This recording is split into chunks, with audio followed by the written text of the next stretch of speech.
I feel like a lot of Christianity is this way these days, where it's like, I only want to take what I like out of Christianity, and the stuff that I don't like, I'm just going to kind of pass by. And there's some even churches that are kind of like, take what you want kind of a vibe. And it's like, is that an effective way to connect with Jesus?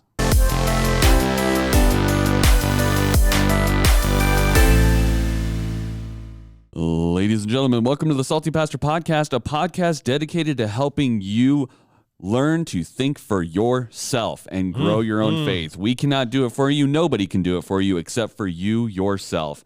Learning to think critically for yourself and finalize and it's right there on the tip of your tongue. Yeah, like it's, you want to really just, I'm trying to think, what's it when you temper metal? What's the word I'm thinking? When you're on the anvil, you got to heat it up. You got to heat it up, but you want to make it solid. You don't want it flippity floppity. You don't want one of those like theatrical play swords that's just all over the things. Your faith needs to be solid.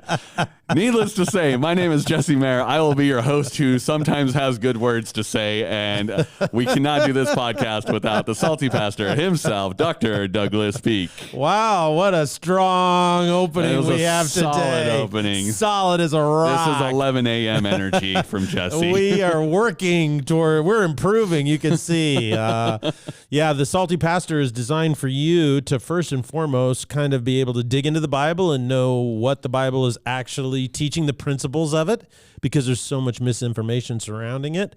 And we use the historical context, we use the philosophical context, and we go to the root words to understand this is exactly what the Bible is teaching. And then on Thursdays, we try to show you through real life illustrations of how you apply these things to real world situations. And so these principles have to be applied.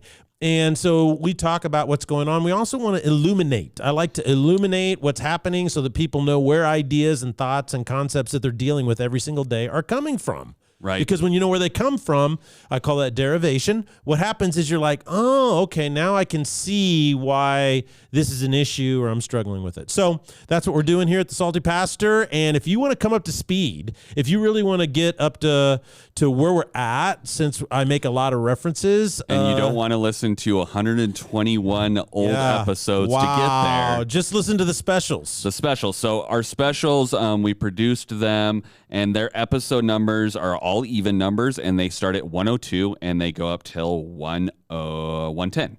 So 102, 104, 106, 108, and 110. So all you got to do is search for episode 102 of the Salty Pastor Podcast.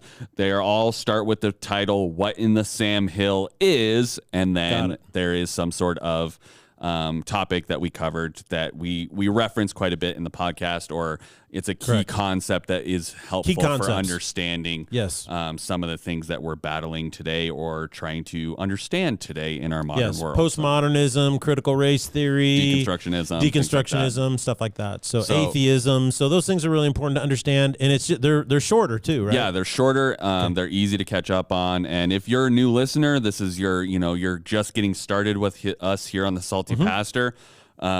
This is not my greatest episode start, but there are some really good ones in the past, and we do encourage you to listen to some of the older ones, but those specials will help you get up to speed quickly. And then you can work your way through the backlog as you find time. You find time, yeah. We are actually in the start of a brand new series titled Jesus Loves Me, The Essentials of the Christian Faith. We're going to dig into non-negotiable things that if you take one of them away, the whole thing falls apart, right? Yep, Christianity falls apart. And on Tuesday, during the Bible study portion, we summed up these essentials by following the words of, everybody knows it, the very simple song. The children's song, Jesus Loves Me, This I Know, for the Bible tells me so. So today, I would like to focus on why these essentials are so important. If we were to state that this is a question, we would basically go, what happens when people lose the essentials or no longer believe in the essentials? So, basically, the premise of the question is, why do the essentials matter, Pastor? Well, first of all, this is exactly where we're at concerning the philosophical foundation of thinking in America today. And we just mentioned the specials, and one of them's on postmodernism. Another one is on deconstructionism. And what's important to understand is that what happens when you lose the essentials, well, you get what's happening today. Right. And you get a more polarized society, a more divisive society, a more controlling, totalitarian, or fascist society. There's a lot more hatred. There's tribalism, meaning people are balkanizing. They're retreating, and they only spend time with the groups of people that they believe look like them, think like them, act like them, eat like them, dress like them, talk like them. Right. And that, of course, is impossible to have a society that way.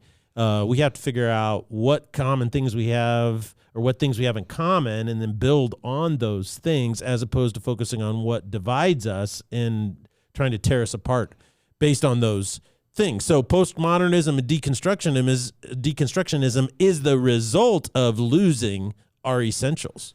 Well, and I think it's important to note, like, there's kind of been this thing going around for the last couple of years. It was big in the dance community as well as, like, find your tribe. And that's a very different mindset from what we're talking about. You know, Correct. Tribalism of retreating into only having the people that do think, say, eat versus go find a small group of people that you can be a part of. Those are very different, you know, calls to action. So, but what happens is that's an excellent point, because if there's an essential and everybody knows what it is, that's an extremely healthy thing. Go find your tribe. Go find where you belong and you fit.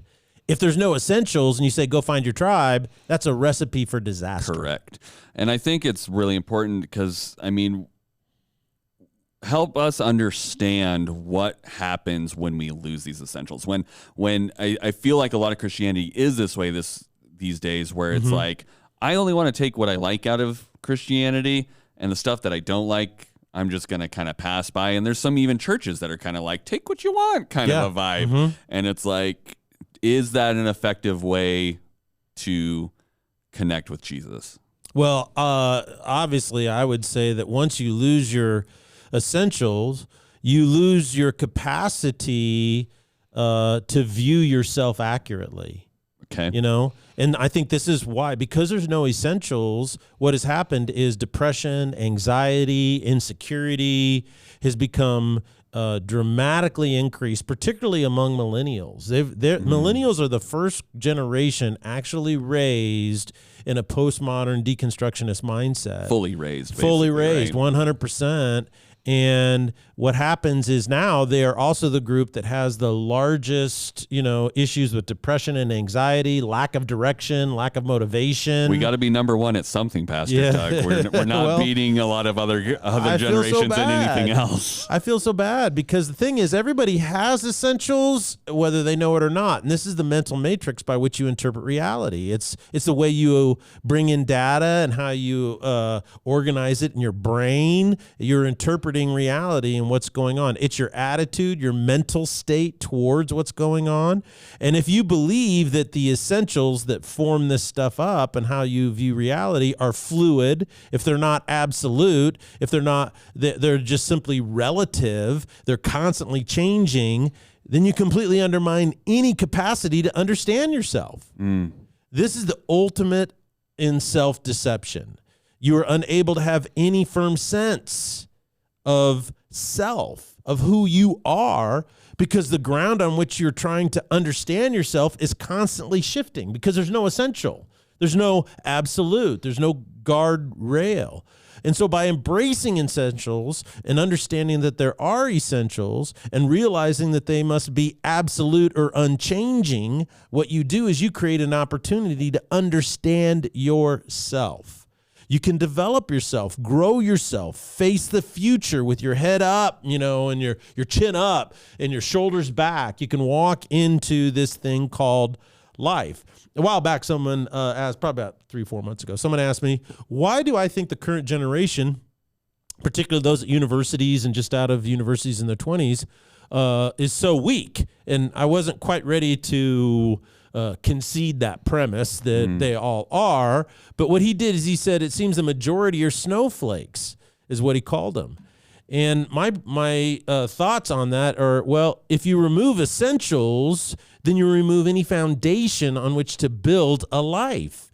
Therefore, the world is extremely scary. It's extremely unknown. Anything that you don't understand or anything that isn't exactly like you or like what you want, it has to be canceled. It has to be eradicated, because you've been told from day one that you're awesome and you can be anything you want. And the reason you're not is because society is holding you back. You get a ribbon for just losing or showing up. And of course, all research points now how people who live that way as kids grow up with psychological issues because they know they didn't earn it. They know they didn't deserve it, but they got it anyway. And then it devalues those who actually put in the effort. I mean, the list goes on and on about how bad throwing essentials out the window is on our psyche as human beings.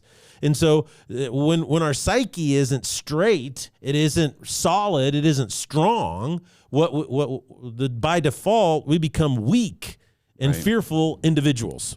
I mean, the way I see it for a lot of the people in my generation, friends, family, even just people I've seen and observed, it's sort of like my generation is in the ocean, right? And if you are close enough to the shore where you can put your feet in the sand and hold your own, you can resist the waves. Like, you're going to get buffeted a little bit. You're going to get moved around.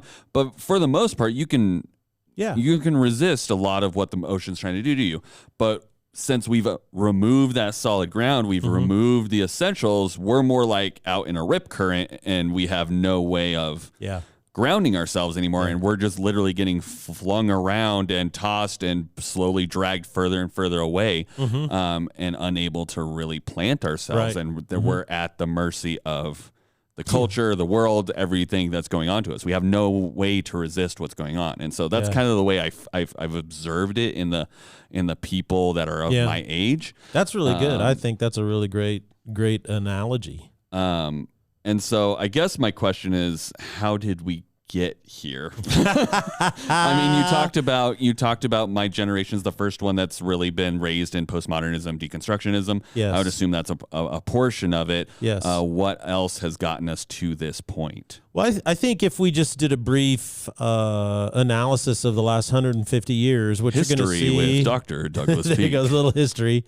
You're going to see pretty significant changes in American society based upon technological advancement. Okay. For instance, the Transcontinental Railroad was completed in 1869, 4 years after the end of the Civil War. And that transformed. It basically united the country for the very first time. You could get on a train in San Francisco, and then 5 days later, you could be in New York City. So that was pretty remarkable. I mean, it took 4 days, whereas before it was on horseback, and it took a month, or longer. And so that really changed things in that regard. But then, shortly thereafter, Ford in 1908 introduced the Model T. And that totally transformed the country, that technology, along with everything else that was happening. Here's another big one, penicillin. Penicillin was discovered in 1928, but it was first used in 1942 to treat strep throat. And it's really a funny story when you hear about it. But ever since then, that was a radical shift in the health of human beings, particularly kids that were dying from all these things. Vaccines were a big deal, but also antibiotics to treat things were critically important. And one of the things that they started to treat and have a huge impact on was none other than sexually transmitted diseases. And so the birth control pill was introduced in the 50s, but it became wildly available in the 60s. So you could get your hands on it as a young female in the 60s without a lot of problem. And then with the antibiotics treating sexually transmitted diseases, there was what is called the sexual revolution. And so basically you could participate in sex and it be divorced from the two biggest things that were a problem with being sexually promiscuous: getting pregnant or getting a disease. Right. And so this launched what they called free love. And this was a huge movement, for 15 years among the hippies, is just free love, free love, free love. And then everybody found out that the two biggest issues, getting pregnant or getting an STD had really nothing to do with sexual activity as a hindrance, because there's no such thing as free love. Right. There's no such thing as free sex. And so the philosophical, though, and social movements that were brewing in our universities at that time, these social theories, these Marxist-oriented ideologies, use the technology of the pill and antibiotics as its conduit. They latched onto it for the purpose of building their philosophical construct. It created for them the capacity to be deconstructionists, and that's where postmodernism really started to take off in the 60s, and then it was popularized in the 70s, but it was in the 80s and 90s when it really became ensconced as a frame of reference, a worldview in all the philosophical departments throughout the United States. And since then, it has transferred all the way out across the globe. And basically, what they did is, if you lose these essentials, these technological advances, particularly in antibiotics and with the pill, it allowed this philosophical postmodernism and deconstructionism way of thinking to enter in. It became very popular.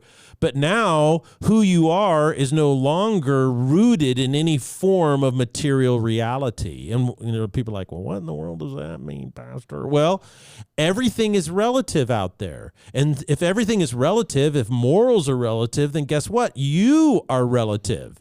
There's no you that is you. You see, your soul is now adrift on this sea, as you were talking about, and there's no point where you can stand up and go, oh, I'm a person, Right. There's nothing to stand on. And what happens is then society can push you in any direction. So you're extremely malleable to be manipulated according to society's whatever they want out of you at the time. Well, and I think it's important to note, you're not saying that the invention of these, disease treatments or even the pill were necessarily inherently evil or bad. Not at all. It's just that they've been Used. repurposed and used for things that have then caused where we're at now. And exactly. So I think that's an important note to have, is you're not raging against technological advancement in any core. You got to sell your cars. You can never ride on a train again. We need to go back to being Amish is what we're needing to be. No, it's just in my series on faith and science, which we had these discussions, and that is that, Christianity was the birth of science. And without Christianity, there would have been no scientific revolution. And that's really important to understand. But what has happened today is scientific materialists and atheists are using science as their bridge to push their religion. As their mode of transportation. Yeah, and in the same way, the pill and penicillin and these things were technological advances, which were awesome. And I encourage the usage of these things. However, they were used by these philosophical paradigms to be implemented throughout our culture. And what happens is society, what they did is basically said, anybody who disagrees with free love, right, or free sex is a bigoted, redneck, or a religious person who is living in the last century. They're puritanical prudes. They're trying to legislate their morality on us. That was the most popular appeals in the 70s and 80s. I remember them as a kid growing up. It's like, who can you do? And so, but the problem is that shifted philosophically to, you can be anything you want, whatever you want to make up now, whatever gender you want to be, whatever, anything, because everything's a social construct. And society's job is to recognize and affirm what you believe yourself to be.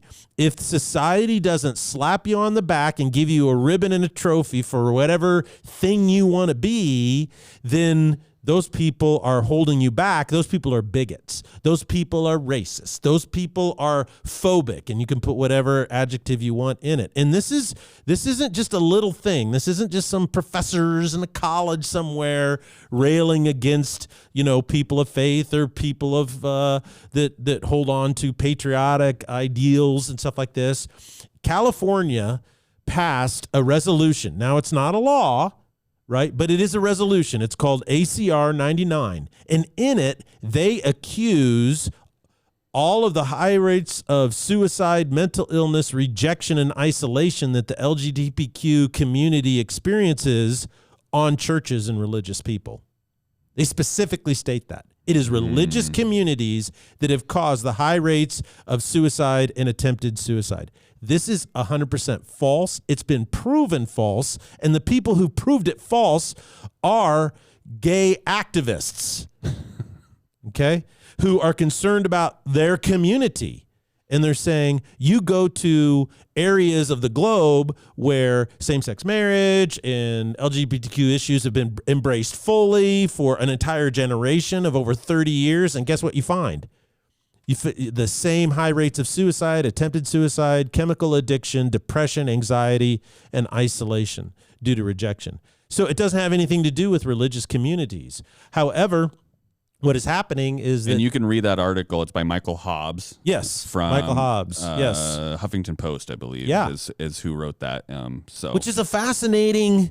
we've talked about that article before, but I just find this amazing that even when you have actual facts, right, it didn't matter to the California legislature. So they're bringing the entire authority and power of the California government against religious communities. You saw this over and over again during the pandemic and lockdowns. If you had a political persuasion that the California legislature agreed with, you could do anything. But if you were a church that wanted to get together even outside with everybody wearing a mask, they fined you.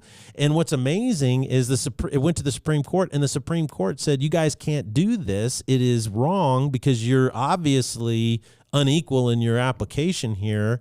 And what ended up happening is there's one in Silicon Valley in Santa Clara that is ignoring a Supreme Court decision on this.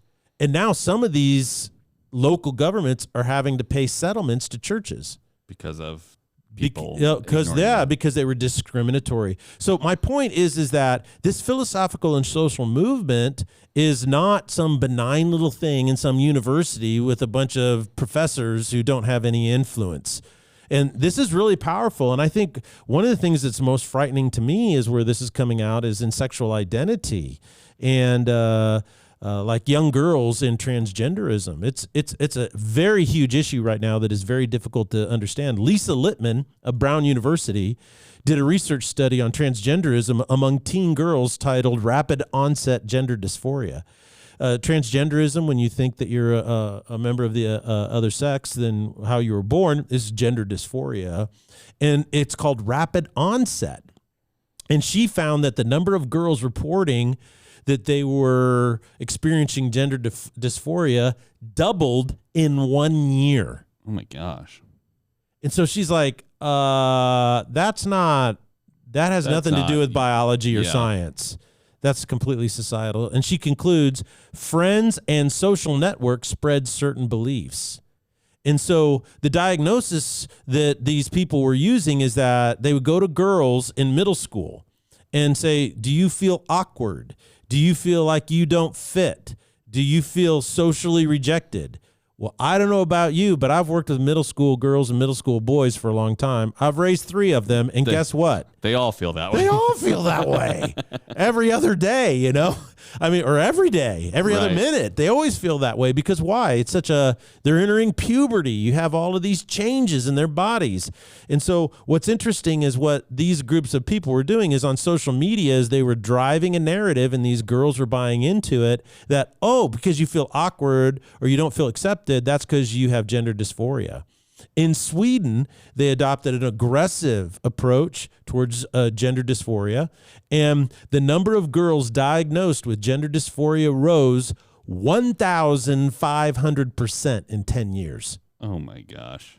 You can't say that has anything to do with science. Right. It has everything to do with societal pressure and abuse of authorities who are succumbing to some special interest lobbying group that's bringing pressure on them. Abigail Shire, who is considered a liberal author, wrote a book about the pressure that our society is putting on girls for gender dysphoria.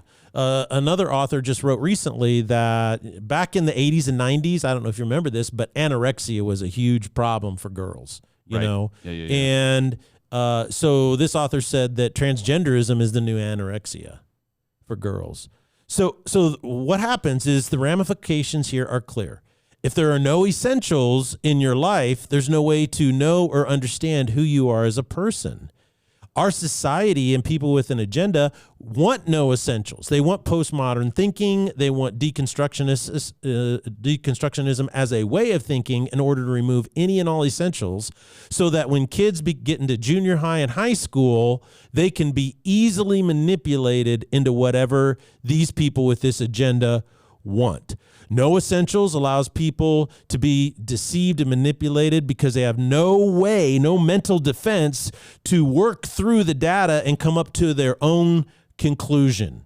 Because let me ask you this. Why do you think critical race theory is embraced on college campuses so much so? Well, it's because universities are the high church of postmodernism. Right. And so they're pushing the elements. So this is why getting rid of essentials is such a big deal, because it has dramatic, every day on the street ramifications for you. If you're a parent, if you're a grandparent, if you're a teacher, or you're a coach, or if you're any type of leader in your community. So I guess it goes back to basically what I was talking about, where it's like, I feel like in my generation, we're constantly struggling with not having our feet planted anywhere, which then allows us to not have any kind of idea of who we are, which then in turn, because this is all cascading. We've been talking a lot about upstream, downstream stuff, right? Right, absolutely. So our upstream influences of postmodernism, deconstructionism, not having any essentials has then translated to the fact that I no longer have feet to stand on as a member of that generation, and looking for someone else who I want to spend my life with. I don't know who I am. She doesn't know who she is. How am I supposed to find a soulmate if neither of us have any idea what we're doing with our lives, where we're going, or who we are? Yeah. And so it's like finding soulmates and, finding the wrong soulmate, or a marriage that happens because you think somebody's one thing and then you decide, oh, well, they're not what I want. And correct. Because so deconstructionism tells me, if I don't like one thing, I should just throw out get rid of it. Yeah, get rid of the whole thing. There's a perfect thing out there for me. There's a unicorn and I can find it. We see this in relationships and love and lack of love across my generation and going into the next generation. Yes. Your generation has the highest rate of divorce. In most divorces, most people get married in their 20s and they're divorced within 5 years. Right. And I have multiple friends who have experienced this. Like, it's not like I see the numbers, but I don't see it in my life. Like I've experienced, not personally, but I have friends who have all, multiple friends that have gone through this. So where else outside of what we've talked about with the relationships, other stuff like that, does this having essentials make an impact? Well, to address your direct question is, it's heartbreaking to me to see so many young people struggling with meaning and purpose in their life. And what's interesting is the only time I ever really get to interact with people is like if we take a stand on something, like, you take a stand against something, and then they want to come and argue with you. And the only time people in your generation really get fired up and passionate is when somebody makes an absolute truth claim. Right. And what I find fascinating with that is, isn't that a trigger? Doesn't that tell you something? Right. That the only thing I get upset with is essentials. Right. When anybody says there's an essential, that's what I get. And what I don't realize, what I'm actually doing is I'm saying I have essentials, I just don't know what they are. And so that to me is the inability, because deconstructionism is basically being a skeptic about everything, which I don't mind skepticism, but deconstructionism says you have to be skeptical of everything, but don't ever be skeptical of yourself. Right. But that's a huge problem. That's a huge problem, because if you think that you are the arbiter of the universe, that you're perfect and you're morally pure and you never make mistakes, then how can you never be skeptical of yourself? It's like, maybe my radar is broken picking guys or... But it's not my fault. It's just that all the other men in the world... They just don't make men like they used to. Well, and, there are some men that are not great. And so, but if you make if you're not looking internally as well as externally at what could be an issue, then you're only getting one side. You're only going to get one side. And this is the other thing that breaks my heart is that, look, all the research, all the literature points to one thing, and that is that when Jesse gets to the end of his life, the thing that will bring him the most meaning and the most purpose in his life is not how many times he set up sound equipment or how much video he edited or how much content he pushed out. It's going to be the people that he loved. If he has children. It's going to be his friends, his family. All the research points to that, right? All the research points to every woman who in college right now who thinks that the goal of her life, she's been told over and over again that the most important thing that you can do is get educated and make six figures and break the glass ceiling and do all of that. And guess what? Women get into their 30s and they realize it was all a lie. None of that is what I really, really care about. I am wired, they have kids, and they get to the end of their life, and the most important things in their life was being married, it was having children, it was having grandchildren, their friends, and their family. All the research points to this. And yet, whenever the church or followers of Christ get up and talk about it, society talks about how we're a bunch of backward-thinking Neanderthals, and young women and young men grow up and believe it. It's so sad. The other place that throwing essentials out the window, it not only hurts us as individuals and our dreams and the things that we want to come to, but it's going to tear our country apart. Postmodernism will destroy America, absolutely. There's no way around it. First of all, history teaches over and over again, there has never been a society that was formed, built, existed, and thrived on relativistic morality. It's never happened in the history of the world. You can debate the morality of whether they pick something good or not. It doesn't matter. There's no relativistic moral societies in existence that have survived and thrived. They all balkanize. They all fall apart. Number two is that our entire country in America is built on the philosophy of John Locke's social contract, okay? All of our founding documents are influenced by his philosophy of the social contract. And if we throw out all the essentials and say there are no essentials, they're all relative, guess what? We have nothing on which to build a social contract. Right. There isn't anything.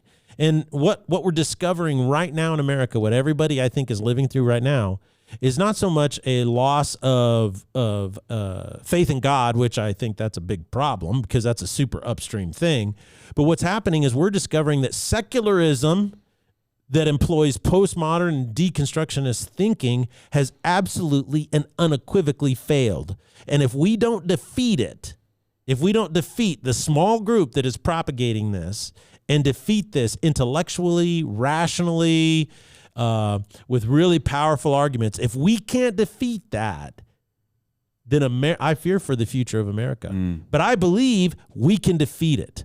And one of the things that we have to bring back is classical education of our children, because our public education system has become the primary conduit through which these philosophies are being integrated into the way of thinking of our children. And your generation is the first generation that came up through the entire public educational system with these philosophies being drilled into them since preschool.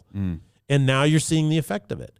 And what I see is people in your generation is heartbreaking for me, because I want people to fall in love and be happy and have joy and just, man, YOLO, you only live once, don't miss out on the greatness of life. And the problem is deconstructionism and postmodernism and all of these ideologies. It's not that they've told you what to think. They've taught you how to think about things. And how you think about things is why your life is so difficult and why you're so disappointed and so unhappy. And anxiety is such a big issue. And the whole notion of coming to Christ and walking with him is he rewires how you think about your life, how you think about you, and how you think about the world. And when you get that rewired, that's when your life really becomes joyful.